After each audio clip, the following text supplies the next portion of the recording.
안녕하세요, 도자기입니다. 오늘은 제가 이번 11월 동안에 사고 읽은 책들을 소개해 드리려고 합니다. 우선 첫 번째로 제가 읽은 책은 바로 이 다카세 준코의 맛있는 밥을 먹을 수 있기를 이라는 짧은 소설책입니다. 이 책은 일본의 아쿠타가와 상을 수상한 책이라고 해서 또 이렇게 되게 짧으면서 표지도 예쁘고 또 제가 SNS에서 팔로우하는 일본에서 막 독서해가지고 올리는 그런 분들이 이 책을 막 올리셨더라고요. 근데 한국에도 번역 출간됐다고 해서 이번에 사서 읽었습니다. 이 책은 회사를 배경으로 하고 있어요. 그래서 회사에서 뭔가 간식 같은 거 나눠서 주잖아요. 막 그런 거. 그리고 회사 끝나고 퇴근해서 집에 가가지고 밥 먹는 일. 그런 거를 좀 되게 현실감 넘치게 특히 현대인의 그 내밀한 심리를 잘 담은 작품이라고 할 수가 있어요. 회사의 한 여직원이 스트레스를 조금만 받는 일이 생기면 몸이 안 좋아서 퇴근을 하고 다른 사람들이 그 업무를 이어서 받는 그런 여직원이 있었는데 그 여직원이 집에서 미안하니까 베이킹 같은 거를 해와서 간식을 돌리는 거예요.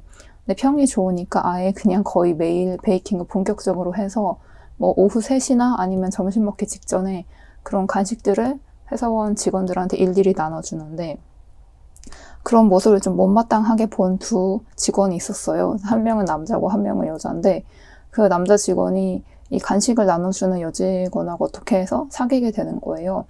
그래서 사귀어서 집에 와서 그 여직원이 같이 또 밥을 해주고 같이 저녁을 먹고 또 잠을 자는데 그 여직원이 잠자는 동안 남자는 몰래 일어나서 컵라면을 막 우걱우걱 먹는 거예요. 마치 이제 건강한 음식을 먹었으니까 내 몸에 안 좋은 음식을 채워 넣어야 그게 보상이 된다는 듯이 약간 그 현대인의 허기진 마음을 먹는 걸로 잘 표현을 했는데 맛있는 집밥을 먹겠다 이런 먹는 게 아니라 왜 내가 이렇게 먹는 거에 신경을 쓰고 퇴근하고 집에 와서 요리를 하고 설거지까지 하면은 막 1시간 반, 2시간이 훌쩍 나가는데 왜 그런 고생을 해서까지 먹어야 되는지 뭐 그렇게 먹지 않으면 몸에 미안한 마음이 드는 그런 사회적인 관념?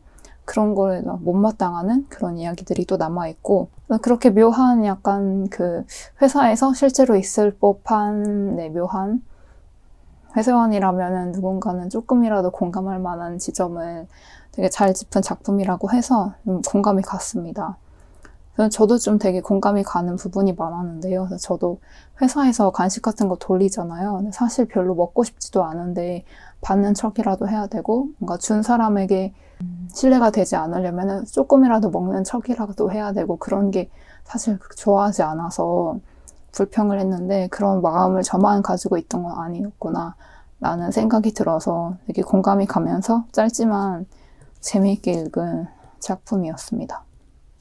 그 다음에는 이것도 장안의 화제가 된 올해 아쿠타가와상 수상자 헌치백.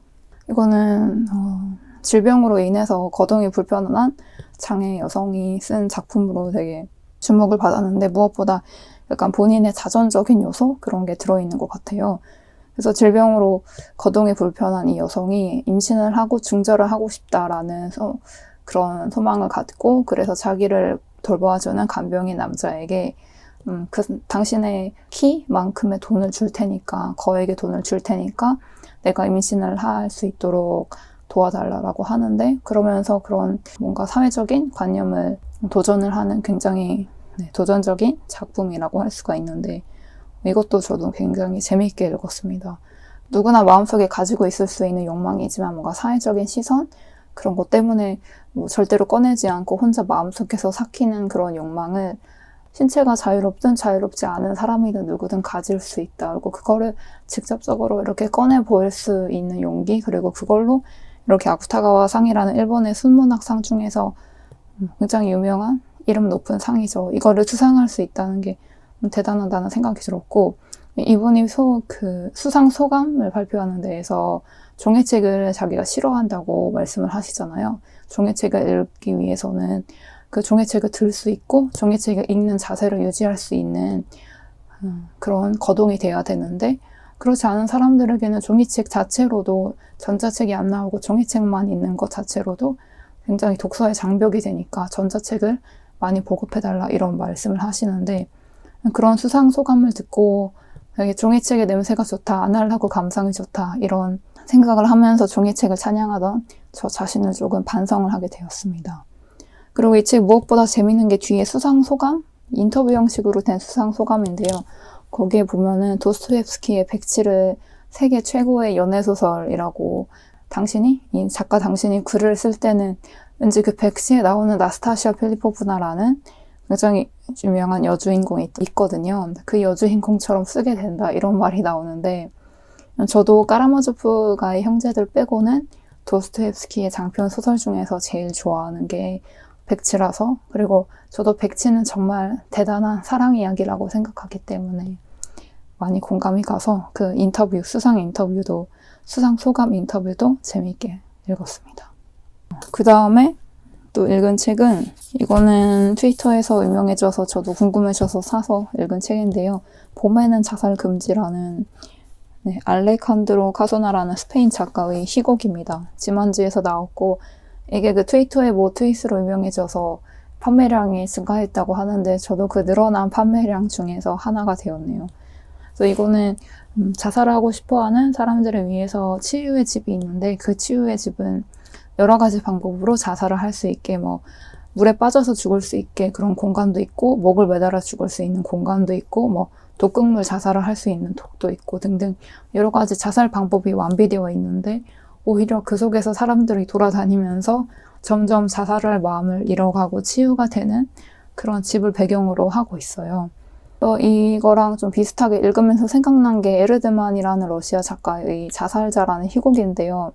제가 몇 년 전에 굉장히 한 달 동안 열심히 읽었던 그 나데주다 만델슈탐이라는 작가의 회상이라는 회고록이 있어요. 거기에 보면은 에르드만 자살자도 자살하려고 하는 사람을 주인공으로 다루고 있는데, 처음에는 읽을 때는 그냥 읽었는데 그 나데주다 만델슈탐이, 근데 또 다음에 누군가가 그거를 낭독을 하는 거를 귀로 듣고 나서 왜 내가 자살을 하지 않았는지 그 희곡을 들으면서 깨닫게 되었다, 그런 말이 나오거든요. 그 에르드만의 자살자가 좀 생각이 났어요. 그래서 자살이라는 주제는 뭔가 일상생활에서도 그렇고, 뭔가 이런 글로 된 매체에서도 그렇고 쉽게 간단하게 쓸 수 있는 주제가 아니잖아요. 주제가 주제인 만큼. 그런데 그 자살과 죽음에 대해서 말을 하면 할수록 뭔가 죽음에 대해서 생각을 하고, 또 동시에 그 반대쪽에 있는 삶에 대해서도 생각하고, 그런 게 있는 것 같아요. 그래서 저는 이렇게 자살에 대해서 뭔가 희화화까지는 아니더라도 이렇게 좀 간단히 그리고 유머러스하게 다루는 작품들도 필요하다고 생각을 합니다.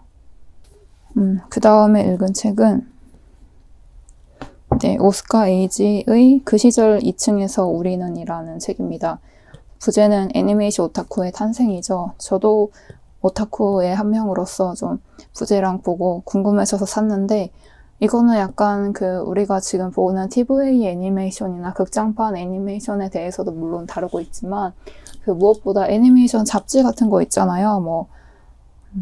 애니메주나 그런 등등 그런 잡지들의 탄생하기 직전의 모습을 좀 다룬 것 같아요. 그래서 도쿠마 쇼텐이나 카도카와 어쩌고 그런 유명한 관련 회사들이 1970, 80년대에 사원들, 그러니까 정사원까지는 아니어도 아르바이트로 채용을 해서 여치저치 중요한 부분에서 일을 하게 되는 사원들을 채용을 하고, 그 애니메이션 산업이 지금처럼 자리를 잡아가는 과정, 그 직전과 그 과정에 대해서 좀 다루고 있어서 좀 재밌었던 내용들이 많이 나오는데, 지브리에 대한 내용도 나오고, 지브리의 유명한 프로듀서인 스즈키 토시오의 이야기도 여기서 나오고, 또 무엇보다 좀 제가 제일 재밌었던 거는 그 고등학생들이 도쿄로 수학여행을 와서 그 도쿠마 쇼텐이나 그런 카도카와 어쩌고 같은 그 애니메이션 관련 업계를 하는 회사에 방문을 해서 견학을 할 수 있냐고 전화를 하면은,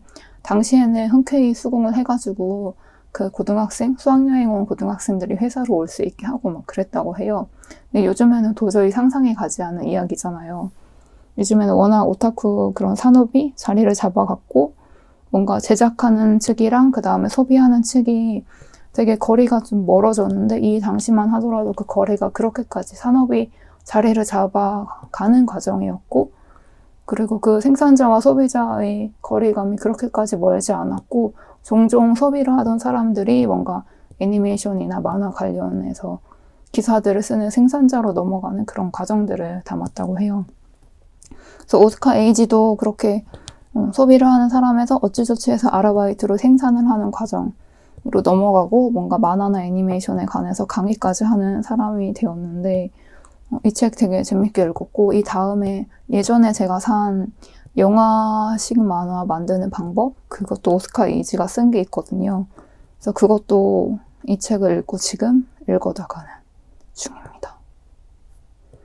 이렇게 해서 최근에 11월 달에 읽은 4권을 소개를 해드렸고요. 그 다음에 제가 최근에 산 바로 이 책을 자랑을 하고 싶네요.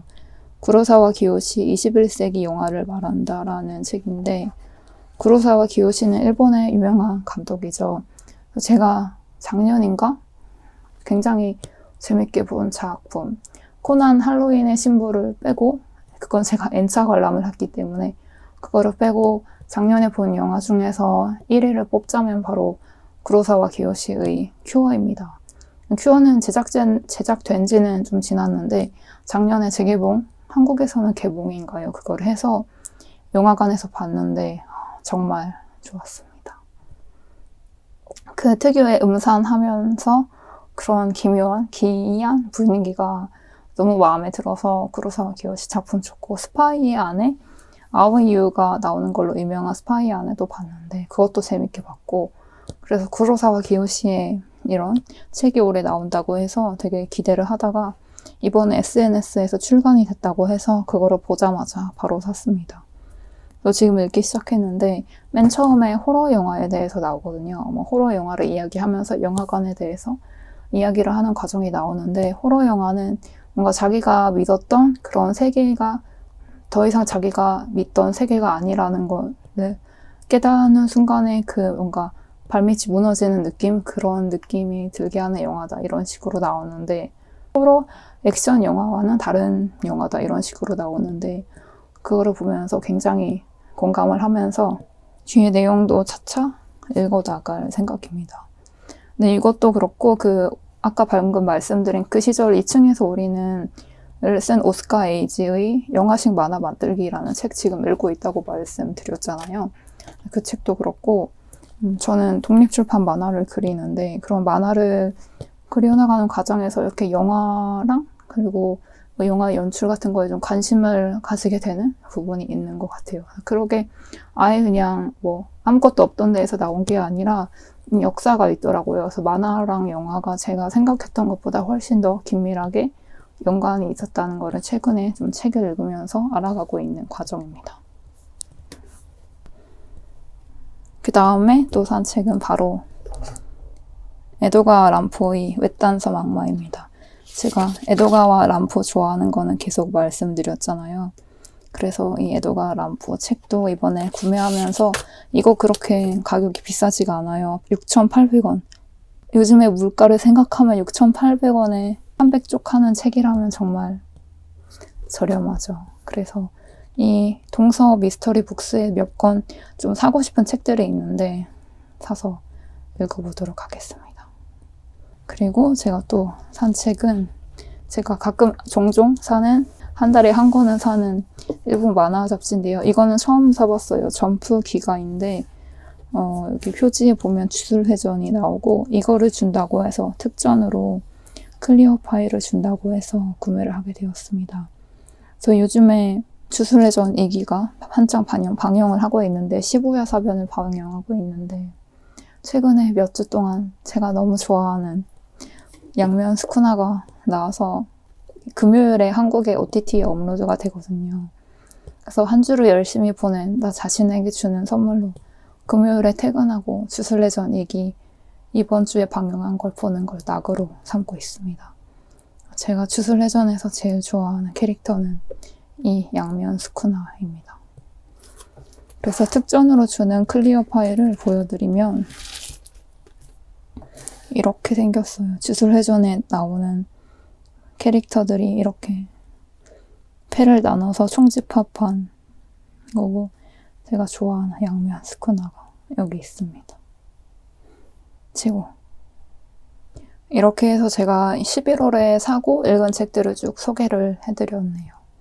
그래서 이제 겨울이 오는데, 겨울이면 이렇게 방구석에 처박혀서 책을 읽기 딱 좋은 계절이죠. 저도 좀 사고 싶은 책들이 좀 더 있는데, 지금 산 책들을 열심히 읽고 또 열심히 돈을 벌어서 사고 싶은 책들도 사서 다음 영상에서도 소개해드리도록 하겠습니다. 오늘도 봐주셔서 감사드리고 다음 영상에서 또 볼게요.